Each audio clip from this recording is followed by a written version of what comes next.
In front, it looked over a lawn, over a few trees, down to a string of fish ponds in the hollow of the silent park. At the back were trees among which would be found the stables and the big kitchen garden, behind which was a wood. Silent and forsaken, the golden stucco showed between the trees. The house front looked down the park, unchanged and unchanging. This quote from D.H. Lawrence's Women in Love describes Hermione's Breadalby estate, the location of many of the scenes which take place in Lawrence's novel. Breadalby, as many of you will know, was based on Garsington Manor, which was owned by Lady Ottaline Morrell in the early 20th century. This quote, along with works from Huxley's Chrome Yellow, the short stories of both Catherine Mansfield and Virginia Woolf, demonstrate how Garsington has already been depicted in early 20th century literature. My PhD project aims to go beyond its literary depictions and will create a cultural biography of the real-life Garsington. I will do so by constructing a picture of what happened there during the First World War and how this may have informed the cultural formation of the modernist literary movement.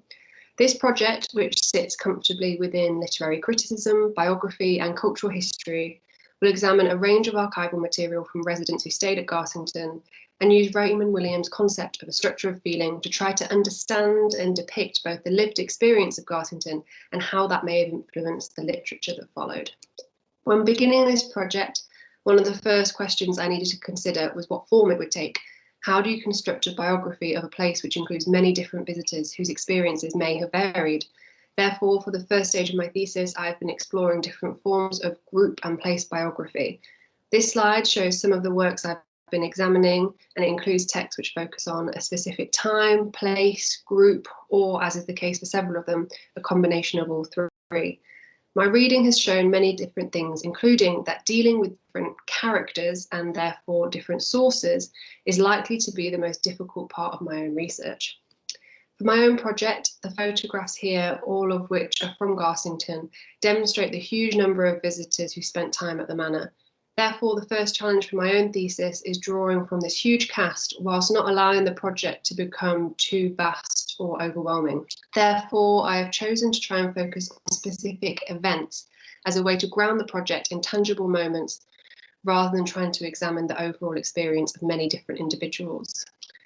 The event I am currently attempting to track and gather evidence of is a weekend at Garsington when Mansfield read Eliot's Proof Rock aloud to several others.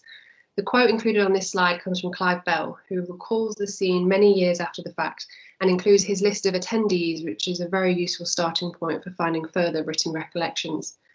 Bell's statement, which I've put in bold, that it caused a stir, much discussion, some perplexity, emphasises the importance of this event and why I'm so interested in it, as the discussions that followed and the inspiration it may or may not have provided could inform our understanding of the cultural formation of modernism and, therefore, the literature that stemmed from it. I hope this has provided a brief overview of my PhD project, and thank you very much for listening.